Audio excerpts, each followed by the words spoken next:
Tuberkulosis sampai dengan saat ini masih merupakan salah satu masalah kesehatan masyarakat di dunia, walaupun upaya penanggulangan tuberkulosis telah dilaksanakan di banyak negara sejak tahun 1995.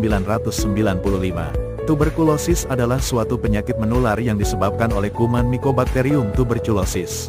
Sumber penularan adalah pasien TBC, terutama pasien yang mengandung kuman TBC dalam dahaknya. Pada waktu batuk atau bersin, pasien menyebarkan kuman ke udara dalam bentuk percikan dahak, droplet nuklei, percik renik.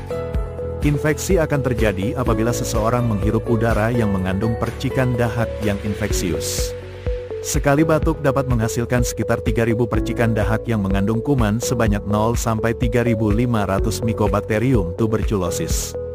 Sedangkan kalau bersin dapat mengeluarkan sebanyak 4.501 juta Mycobacterium tuberculosis. Menurut World Health Organization, Global TB Report 2022, estimasi jumlah orang terdiagnosis tuberkulosis tahun 2021 secara global sebanyak 10,6 juta kasus, atau naik sekitar 600.000 kasus dari tahun 2020 yang diperkirakan 10 juta kasus tuberkulosis. Indonesia sendiri berada pada posisi kedua dengan jumlah kasus tuberkulosis terbanyak di dunia setelah India, diikuti oleh China.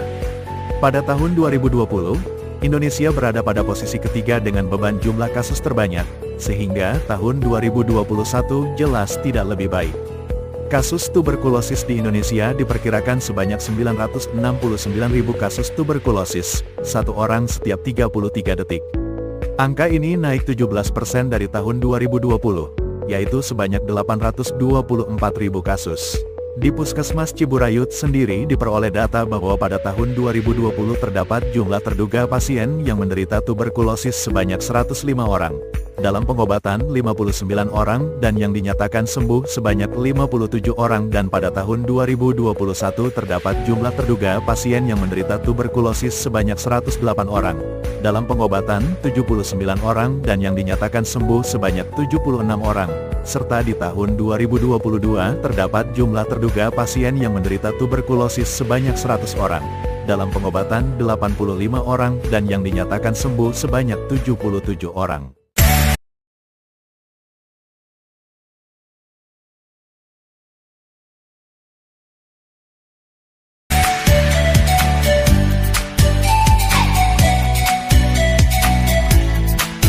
Penjas TB merupakan pemberdayaan kader secara intensif dalam pelacakan, dan kegiatan pelayanan TB difokuskan secara rawat jalan yang berpusat pada pasien dan perawatan berbasis masyarakat akan menjadi pilihan utama dalam tata laksana TB. Pemanfaatan teknologi berupa media sosial, video call dan chatting, dilakukan dalam proses pemeriksaan survei kontak erat dan pemantauan pasien suspek TB. Setiap pasien TB dan pendampingnya, kontak erat TB, akan mendapatkan masker bedah yang harus dikenakan saat pasien kontrol pengobatan maupun melakukan aktivitas keluar rumah.